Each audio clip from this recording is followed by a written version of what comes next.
In today's show, we're looking back at all of the action from Thursday in the NBA. Michael Bolton. Thanks, Josh. It's Michael Bolton here, and it's time for another episode of the Locked On Fantasy Basketball Podcast. Let's get to it. Let's get to it, indeed. You are Locked On Fantasy Basketball, your daily fantasy basketball podcast, part of the Locked On Podcast Network.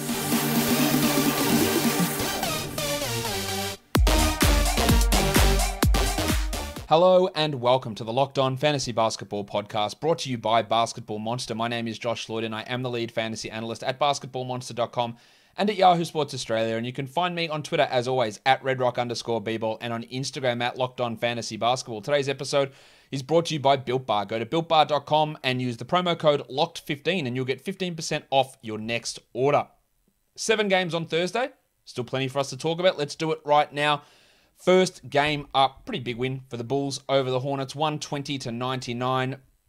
Nikola Vucevic. It's Big Vucevic. He returned, absolutely dominated. Didn't take a single free throw, which is always troubling as a center, but 29 and 14 with 5 threes, 2 steals and a block on 50% shooting. And we also had Zach LaVine back.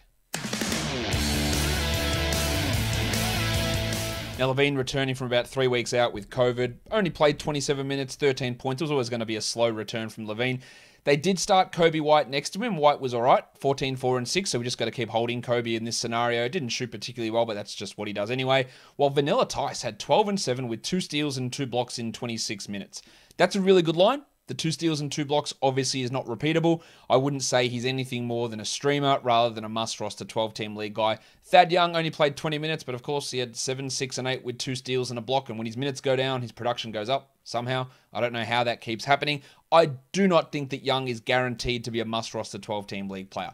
Larry Markkinen sure isn't, even though he had 10 and 7 with 2 threes and 2 blocks, and Garrett Temple just the 24 minutes with LaVine back. But one of his better games, 12 points, 2 threes and 2 steals there as well. Obviously, he's not a 12-team league player. For the Hornets, they were without Bridges, Graham, Cody Martin. They did go with that lineup with Biyombo at center, Washington at the 4, and Jalen McDaniels at the 3, pushing Caleb Martin to the bench. Martin played just 26 minutes, had 7 points with 2 steals. He's more of a 14 to 16 team league guy now. Well, it was a little bit disappointing from Jalen McDaniels. Now, the minutes are fine, 32 minutes, that's great.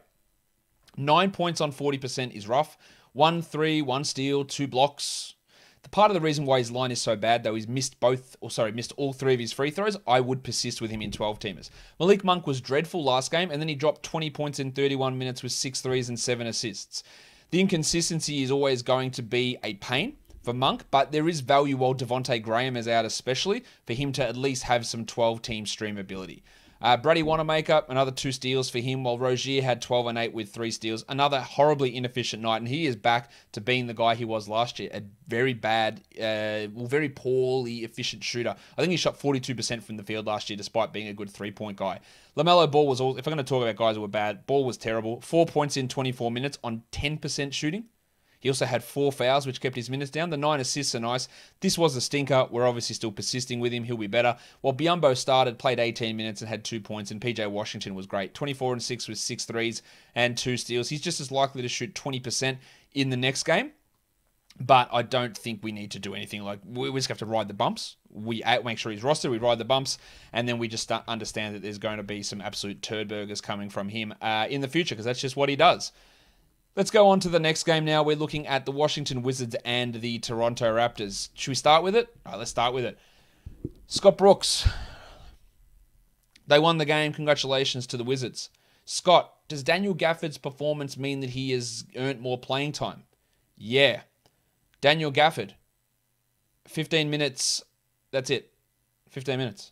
Now, to be fair to Brooks, I think Gafford played 14 minutes in the last game. But just stop lying, my guy. Like, just stop lying. I talked about this the other day, saying we've got to have a heavy dose of skepticism about what happens with the minutes, and whatever Brooks says is basically the opposite of what happens. And it's proved itself correct again. Now, Gafford was scoreless, and you look at that, and that's shithouse. He had 3 blocks in 15 minutes. Still pretty good. Again, to be fair, Robin Lopez was unstoppable.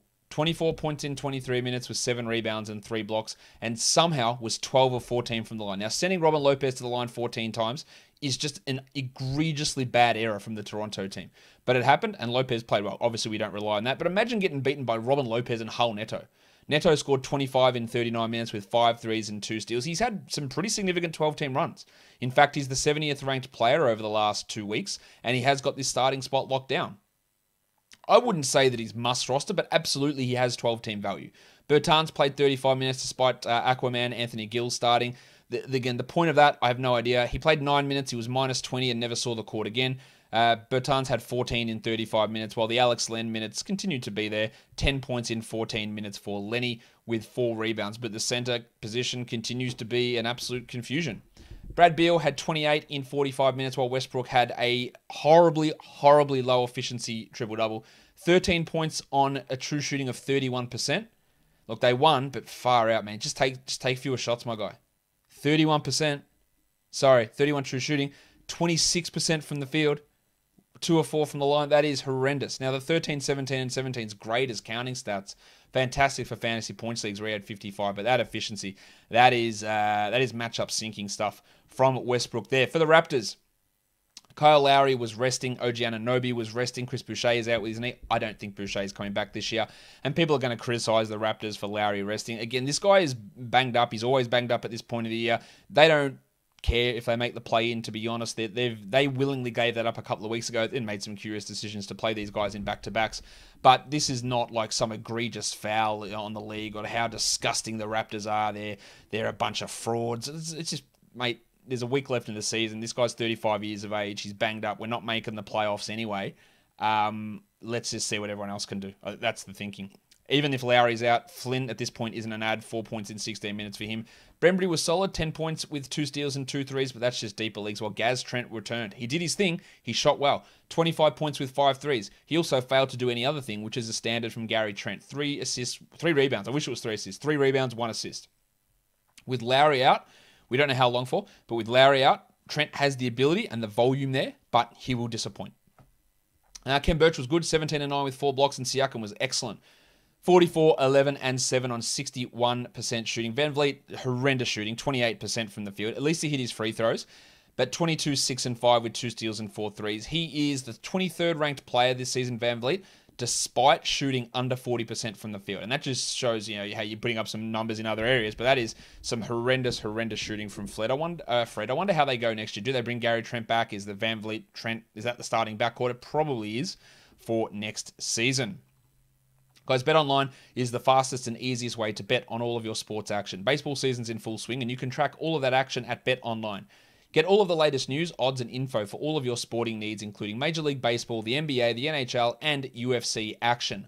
Before that next pitch, head over to BetOnline on your laptop or mobile device and check out all of the great sporting news, sign-up bonuses, and contest information. Head to the website or use your mobile device to sign up today, and you can receive a 50% welcome bonus on your first deposit by using the promo code LOCKEDON. Don't sit on the sidelines anymore. This is your chance to get into the game as teams prep for their runs to the playoffs. BetOnline are your online sportsbook experts. Okay. Next game up on the slate, the Dallas Mavericks hosted the Brooklyn Nets. They beat them 109-113. For Brooklyn, they changed the starting lineup again. DeAndre Jordan was out of the rotation. Blake Griffin started at center. He had 10 and 10. And we saw the minutes from Nick Claxton bump up. 19 minutes for Claxton, 2 and 8. Now, Claxton should be getting all of these minutes. We're well aware of that. But he is returning from COVID. Obviously, we're dropping DeAndre Jordan. And we're not adding Claxton, but he can be a streamer. Durant had 20 and 9, but he was off. Like 33% shooting for him is terrible. While Irving was great. 45 and 5 with 7 threes, 4 steals, and 2 blocks. Kyrie Irving is now the 6th ranked player this year on a per game basis. That's ridiculously good. The Shark, Bruce Brown, had 10 and 6 while Landry Shamet started and was very Landry Shamet-ish. And then by that, I mean he had 0 points with 3 rebounds and 3 assists on 5 shot attempts. He is not, I repeat, not even remotely close to a 12-team or 14-team league guy. Not even close to sniffing its dick. That's how far away he is. Joe Harris had 9 points with 2 threes. I do not believe that Joe Harris is must roster. I'll continue to say that. He can be a nice 3-point streamer, but unless you need that, there's no value in him. For the Mavs, there was no Porzingis, there was no Kleber. JJ Redick was a DNP CD. Dwight Powell didn't start, but he gets the bulk of those minutes off the bench behind Cauley Stein. 12, 10, and 5, a steal and a block, 100% from the field, 100% from the line. He's worth looking at for Friday. Timmy Hardaway, big volume without Porzingis as well, 23 and 6 with 4 threes, and Doncic had 24, 10 and 8. Really good win for the Mavs here. Cauley-Stein wasn't terrible. He blocked 2 shots. He had 8 boards. It's more of a deeper league stream, while Finney-Smith again was strong. 17, 8 and 3, 3 threes. Dorian is pushing inside the top 120 for the season, and he's 64th over the last 2 weeks. Joshie Richardson had 3 steals. That's nice, but he's still not really a 12-team league guy at all. Just the 10 points in 29 minutes, and he's the 138th ranked guy over the course of the season. The next game, the Indiana Pacers, despite all the turmoil, they'll get the victory over the Atlanta Hawks, 133-126. Trae Young had 30 with 10 assists. Good game from Young, while Bogdanovic had 28 points with 6 threes. And just a PSA, if your finals are on at the moment, the Hawks do not play the rest of this week. So if your matchup ends on Sunday, just drop them. Everyone's gone. That's it. Their week is done. Their fantasy season is done, unless you play next week. The Italian cock had a pretty strong game, Danilo Gallinari. Hands off my cock! 15 and 7 with 3 steals and a 3. Well, it was also a good game from John Collins. Now, just watch this, though, with Collins. He still only played 30 minutes despite having 25 and 7. There was some foul trouble there, but that continues to be a problem. While Tony Snell started, he missed shots, so Kevin Huerter came off the bench, started the second half over Snell, and had 8 points with 6 assists, and he also had a Richie Beno. 2 for 2. Very hard to trust Huerter, but if he goes back to starting and playing 30 minutes, then you want to add him. Capella with Collins back only 31 minutes, 10 and 9, while that big breakout from Onyeka Okongwu last game, there was no chance of it sticking, and he had 3 points in 7 minutes because Capella and Collins are going to get the bulk of those minutes. For the Pacers, O'Shea Brissett, 24 minutes. This is the new normal for him. He is what is he, Jack? Get that garbage out of here! An absolute flash in the pan, who played well and is not playing well anymore. 10 and 8 in 24 minutes. Dougie McDermott had 13 points. Cool. While Goga Badadze did not get suspended despite that fight with the assistant coach. Big games from Karis LeVert, 31 and 12 for LeVert with 2 threes, 2 steals and 3 blocks, while Sabonis was amazing, 86% from the field, 38 and 9 with 3 threes. So good games from Sabonis. Also a monster from Timothy John. 19 points from McConnell with 5 assists and 4 steals. This is why we've got to keep holding him. And why I also looked at Aaron Holiday as an interesting streamer. 15 points for Holiday in 31 minutes, 5 assists and 2 steals. As long as Brogdon is out, Holiday, at least for 14-team leagues, has a level of appeal. It's not a great level of appeal, but there is a level of appeal there for him. Let's go on to the next game now. Man, Memphis, this has been a disconnect all season for me. I've been pretty critical of a lot of the things Taylor Jenkins has done all season, but a lot of media people have been praising him. Look how well he's done with his team. Look where they're in the standings. I've been very critical of a lot of the stuff he's done, and this sort of loss is why I've been critical. The rotation decisions are asinine. The team just is completely discombobulated. There is stuff I do not think he is anywhere near as impressive as other people have thought he has been. This was a terrible loss. Now, Jaren Jackson returned. He was all right. 17 points in 25 minutes. The 4 steals are nice. The poor shooting is horrendous. Poor plus minus. Great from the line. No blocks. Low rebounds. I think if he's going to keep sitting back-to-backs, and they've got a couple more left, I don't think he can be rostered. Ja Morant was equally, fine. 20 points, 5 assists. The 4 threes are brilliant. No steals. Bad free throws. Subpar field goals. Continues to be, again, a fantasy disappointment. Not even a top 100 player this year.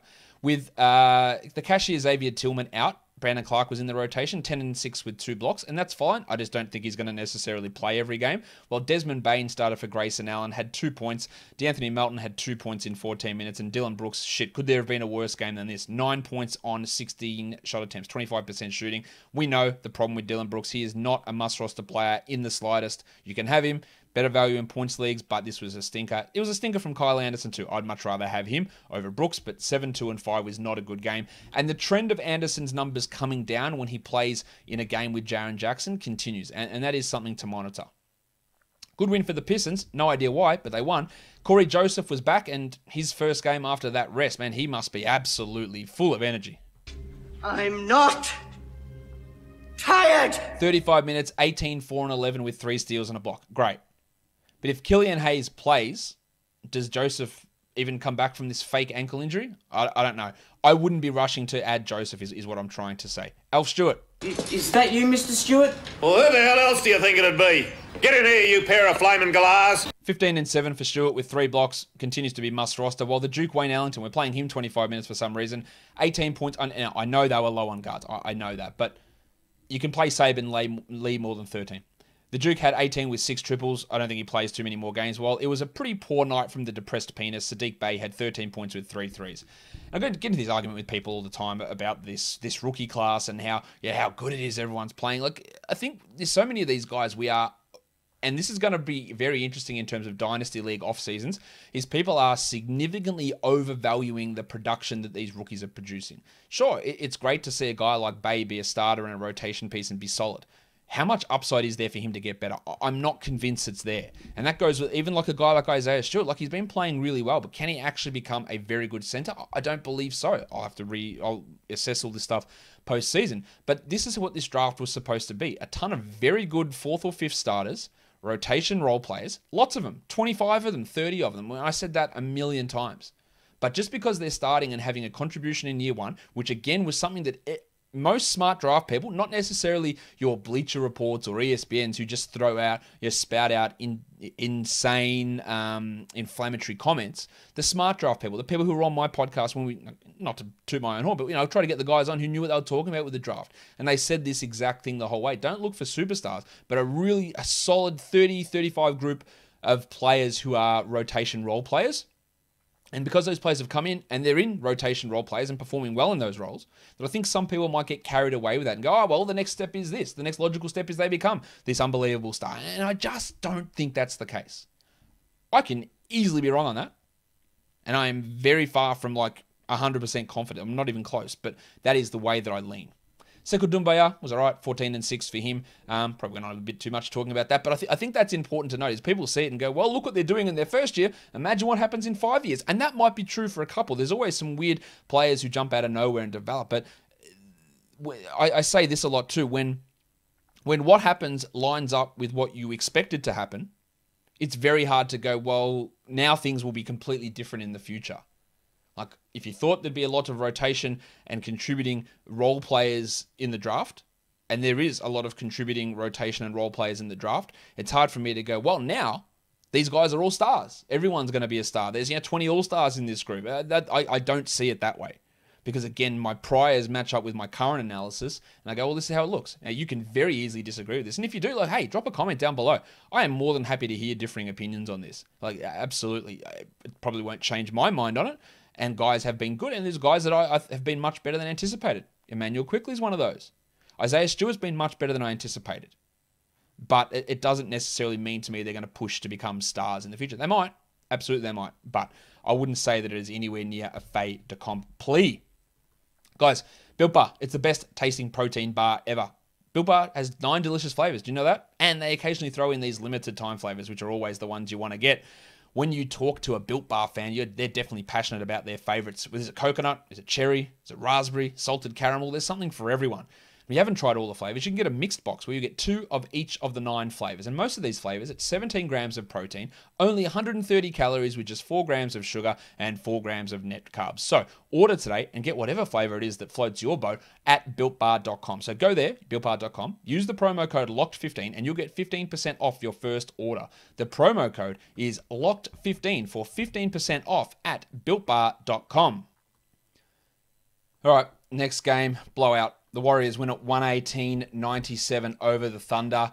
Ty Jerome was great. 23 points in 22 minutes, 3 threes. But literally, there's a chance he's not even in the rotation next game as they move things around. He's always going to be an option for streaming, but again, he just could sit games randomly. The Salt Flake, Theo Maledon, 15, 4, and 8 with 2 steals. A really, really good game from Maledon. Again, probably need to be punting field goals to have him. I don't think he's losing a rotation spot or anything like that. But he is inconsistent. While Baisley did his thing with volume. 22 points is great. 37% shooting is horrendous. Minus 18 is bad. Not much in terms of supporting stats. And despite this idea that he's been better, he hasn't. He's still the 232nd ranked player over the last 2 weeks. The C-parter had 8 boards with a block. 28 minutes for Moses Brown. Not much else there. He's really dropped off as well. And Tony Bradley, a nice field goal percentage streamer, but like Maledon, so not like Maledon, like Jerome and like guys like Kendrick Williams, there's no guarantee he plays every night. Bradley had 4 of 4 from the field for 8 points. Isaiah Roby was pretty poor in a start, while guys, Lou Dort.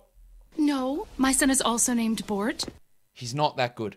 He's very much in that, he had that little stretch and people love him because of his defense, but they overrate the offensive part of his game massively, absolutely massively. 7 points on 23% shooting. He's not this bad, right? He's in a role where he's ill-equipped to handle it. This high-usage number one option role, this is not him. He cannot do it. He is not a very good fantasy player. Again, for all of this, I've been so much hype about this bloke. He's the outside the top 210 for the year in 30 minutes a night. Now, there's been other players that are bad too. Obviously, Baisley's one of those, and Maladon's one of those. They're playing starters minutes, but they're not that good. And Dort is not a must-roster player. 7 points on 23% here in this one. Gabriel Deck. I could barely recognise my own dick.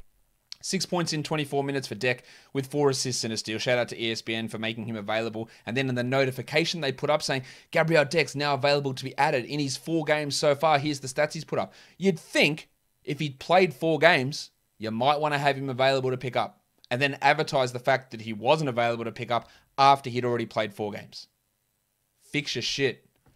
On to the Warriors. Curry had 34, 4 and 7 with 6 triples. Huge. Number 2 ranked player this year. He's been amazing. Couple of bit of news here.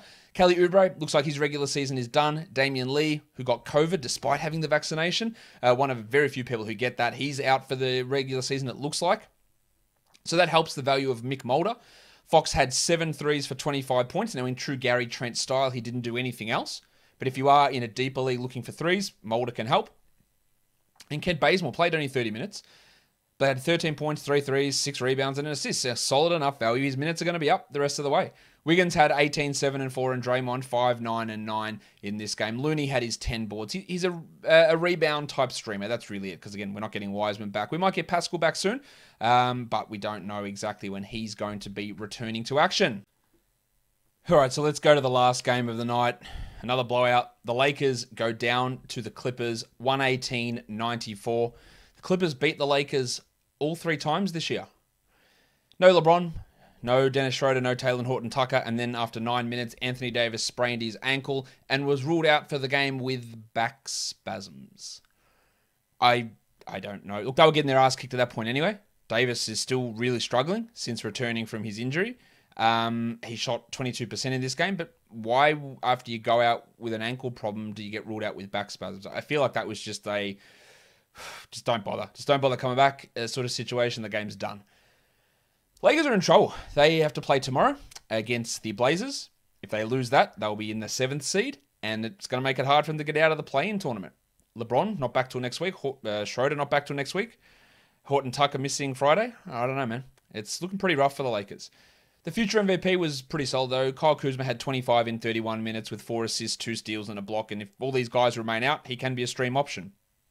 Ben McLemore, cool. 9 points with 3 threes with 2 blocks for Mackie. I wouldn't get too interested there, but Caruso has some stream value. 7 assists and 2 steals, and KCP had 6 points, but it's just an ugly-looking box score. The big avocado, Andre Drummond, continues to suck.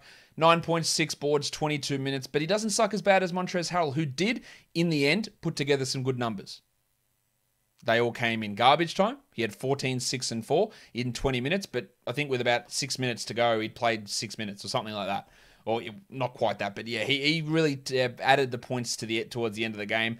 Harrell is not a 12-team league guy. He's not a 14-team league guy. Marc Gasol also wasn't very good in this one.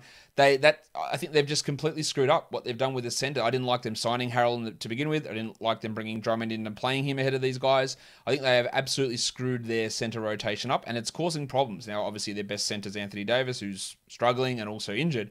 So I don't know what the solution is for them. But yeah, Vogel's made some curious coaching decisions this year. Wes Matthews started over Anthony Davis in the second half, but he's got no value. For the Clippers, just they took it easy. Pat Beverly, just the 17 minutes. He's not going to have enough value to be a fantasy guy as they ease him back in, while Reggie Jackson had 10 points. George had 24, 7 and 5, and Kawhi had 15, 8 and 6. Still no Serge Ibaka, no sign of when he's coming back. 14 and 8 for Zubats, though, in that time. 100% from the field and 80 from the line. Maintains some solid numbers if you need those big man stats. While Rondo had 5 assists, that's what he does. And DeMarcus Cousins had 11 points in 16 minutes, providing that role. But Cousins, if Ibaka was to play, there's no guarantee Cousins even plays. There's really not much in terms of fantasy takeaways from this game at all, but has huge impact over the overall NBA landscape with the Lakers losing it and moving into that play-in type territory. Let's look at the top adds and drops over the last 24 hours.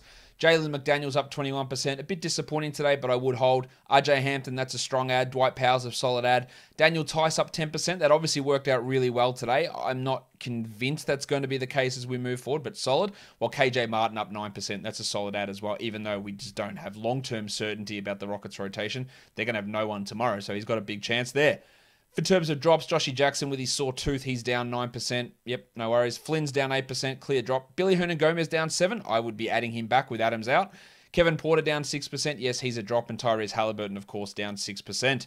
In terms of the top 10 players under 50% rostered, why is that graphic not updated? Let's update it right now. There we go. Raul Neto at number 1. Really solid performance. Can be a 12-team league guy. Corey Joseph, not even convinced he plays any more games this year. Robin Lopez, fluky game. Dwight Powell, yes, some value there. Ty Jerome, he's going to be up and down. Aaron Holiday, as long as Malcolm Brogdon's out, at least 14-team league value. Malik Monk's a 12-team flyer. Michael Mulder is a deeper league streamer. Wayne Ellington, again, don't know if he plays every game from here on out. And Billy Cauley-Stein, I don't want to call him Bill then. Willie Cauley-Stein, yeah, nice game, but yeah, probably not a guy that we're relying upon too heavily. Let's now move to the games on Friday for DFS. FanDuel pricing. All right, there's 10 games in the NBA on Friday. We're going to be looking at FanDuel pricing at the end here. The first game is the Pelicans and the Sixers. We know that Nickeil Alexander-Walker is questionable, actually upgraded, so maybe he's back in the rotation. Watch that one, which is going to be handy considering Brandon Ingram is out and Steven Adams is doubtful. So watch for Najee Marshall, James Johnson to get a bit of a boost in their playing time. Obviously, Bill Hernan-Gomez is going to be starting there at center. So value jumping up there for those players. The Sixers, no injuries to report at all. Sixers 8.5 point favorites here. The total's 228.5, by the way. Celtics and Bulls. Jaylen Brown is out. Robert Williams is questionable, while Tristan Thompson and Romeo Langford are both probable. So Evan Fournier, he gets a boost. And of course, if Williams is out, Thompson gets a boost. For the Bulls, it's a back-to-back for them. LaVine and Vucevic both came back on Thursday, so they should be fine to go. Just watch LaVine's minutes, I would imagine. Minnesota and Miami. Jaden McDaniels is out for Minnesota, so Vanderbilt, Reed, and Hernan-Gomez are going to get a boost there. While for Miami, Oladipo remains sidelined, but Butler and Hero are both questionable in this one. Houston and Milwaukee, well, we know that Avery Bradley and Kevin Porter are out for Houston. Daniel House is doubtful. And then you've got Christian Wood, Jayshawn Tate, DJ Augustin, and Kelly Olynyk all questionable. Now, some are worried that this game might be postponed. I don't think that'll happen, but in terms of the rotation, who knows? You could have value. I think KJ Martin's going to have a lot of value, but guys like Brooks and Lamb, Jeffries, these guys are going to have to step up into pretty large roles given the amount of players who could be out of this contest. If Wood and Olynyk are out, I don't know who they'll play center. It's probably going to have to be Martin. Maybe it's Tate. Maybe it's Lamb. I don't know what they're going to do in that scenario. And then the Bucks, PJ Tucker and Chris Middleton. Middleton's off the injury report after missing last game. I just can't see the Bucks having to go full speed here. Now, I guess the incentive they have is they have to make sure they win to really lock themselves into that 2 seed with Brooklyn losing again, but they're going to win this one pretty comfortably. So, yeah, expect 22, 23 minutes maybe for Giannis and Drew and Middleton and those sort of players. Orlando and Charlotte, a back-to-back for the Hornets, who are favored by 9. The total's 216. There is no Cody Martin, no Miles Bridges, no Gordon Hayward. Devontae Graham, we don't know whether he'll return, but for Orlando, more important things, no Akiki, Carter Williams, Ross, Porter, and Wendell Carter. So Mo Bamba's going to start again. Mo Wagner's probably going to start. You're going to get Brazdeikis playing minutes. You're going to get RJ Hampton with a bigger role as well there in Orlando. Cleveland and Dallas are back-to-back for Dallas. Porzingis won't play. Kleber won't play in this game either. For Cleveland, Garland is out, so you got more value there for Osman and Sexton playing at point guard. Denver at Utah, no Dozier, no Barton, no Morris. So Austin Rivers, Shaq Harrison, Paul Millsap, JaMychal Green, all those guys get a boost in their minutes. While the Jazz are without Conley and Mitchell again, so Ingles, Clarkson, Yang, Forrest, Oni, those guys have to step up. The Knicks and the Suns, no Quickly, well, he's doubtful, as is Alec Burks. So Alfred Payton, Derrick Rose, they're going to have to see more minutes. While for the Suns, Jay Crowder remains sidelined again. Cameron Johnson's also questionable, so you're going to get more minutes for Carter, Frank Kaminsky, and Cameron Johnson if he does play. The Suns are 6-point favorites here. The total's 218. The Spurs and the Kings, no Derek White, of course, for San Antonio, no Halliburton or no Fox. For the Kings, we don't know about the Pencil Harrison Barnes. Barnesy? So that's going to have an impact on Harkless and Bagley's playing time there for sure. While the Lakers and the Blazers, it is a back-to-back for the Lakers. They'll have no Schroeder, no LeBron, and no Horton Tucker. while the Blazers just have Norman Powell listed on the injury report as probable with that knee issue that has been bothering him and caused him to miss the last game. In terms of values here, so much are going to come down to what happens in that Houston game, but look at Lamb, Brooks, Jeffries, Martin, some real value opening up there. I like Vanderbilt, Rozier, Shaq Harrison. I talked about Brooks and Jeffries already. Naz Reid, Najee Marshall, Mo Bamba, Alfred Payton, LaMelo Ball, James Johnson, PJ Washington Jr., Bam Adebayo, Mo Wagner, Bojan Bogdanovic, Bismack Biyombo, Alex Caruso, and Delon Wright. Guys, that'll do it for me. Don't forget to follow this podcast, Apple Podcasts, Google Podcasts, Stitcher, Spotify, and on Odyssey. While on YouTube, give it a thumbs up, leave your comments down below. Hit the notification bell as well, guys. We are done here. Thank you so much for listening, everyone. See ya.